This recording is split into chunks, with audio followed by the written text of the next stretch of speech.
Now, President Cyril Ramaphosa has addressed diplomats representing the country abroad. He laid out his plans for them to position the country as a global investment destination. He also tasked them with playing a role in ending the war in Ukraine and transforming the United Nations. eNCA reporter Govan Whittles was at the conference listening in, and he joins us now live. Govan, can you tell us more about the anti-Africanism during COVID-19? This was something that the president said reared its head as the world was fighting the COVID-19 pandemic, and he was speaking here to the heads of South African missions from across the world. They've all been brought back, and this is their first conference since 2018. And the president applauded some of the cooperation that we see since the COVID-19 pandemic started, but he also bemoaned the way that African countries were treated when it was time to prioritize vaccines for Africans. Let's listen in to one of the comments that the president's made regarding Africa's response to COVID-19 and the kind of assistance it got from the rest of the world. Over the past 2 years and at different points, we have been swept up by both undesirable and favorable currents.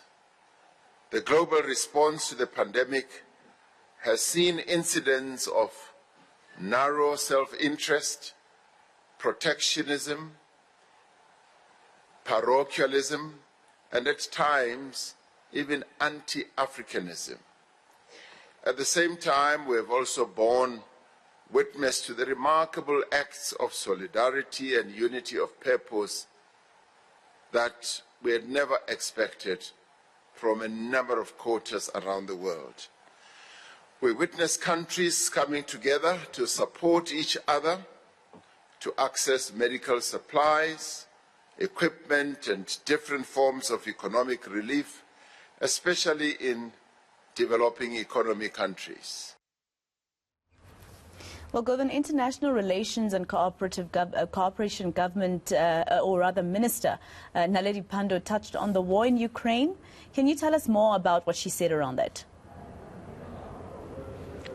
Strong words from the Minister of International Relations, and it's something we've come to expect from her, but some of the phrasing that she uses is quite interesting here, describing the conflict in Ukraine as Russia's war in Ukraine, going further and saying that South Africa had warned that this war would bring atrocities. That's some of the strongest language we've seen from the government since the conflict started. And then walking it back a little bit later in the speech and calling it a conflict once more and defending South Africa's position of non-alignment, saying that they continue to call for dialogue, and then in somewhat of a comment which is perhaps vindicating South Africa, saying that South Africa's earlier call for dialogue to take center stage in this conflict is now being supported by other countries which didn't do so initially. So let's listen to Naledi Pandor. Dr. Pandor was speaking in opening this conference of the heads of missions, and she spoke at length about the war in Ukraine. We believe that the long-term solution to these global injustices is a complete overhaul of the UN system, as our President has recently argued. The UN Security Council needs to be democratized, as its configuration is representative of the global balance of forces in the immediate post-World War II era, when much of the world was struggling under the scourge of colonialism. 4 of the 5 permanent members of the Security Council were colonial powers when the UN was formed, and the decision-making structure of the Security Council was established in a manner that essentially protects their interests.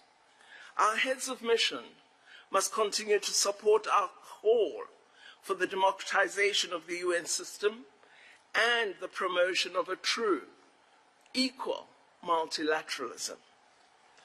We will also work hard with you to ensure that the global preoccupation with the war in Ukraine and the shifting global power dynamics do not detract from the importance of the African agenda and the development imperatives of the global South. Right, Govan Whittles, let's leave it there for now.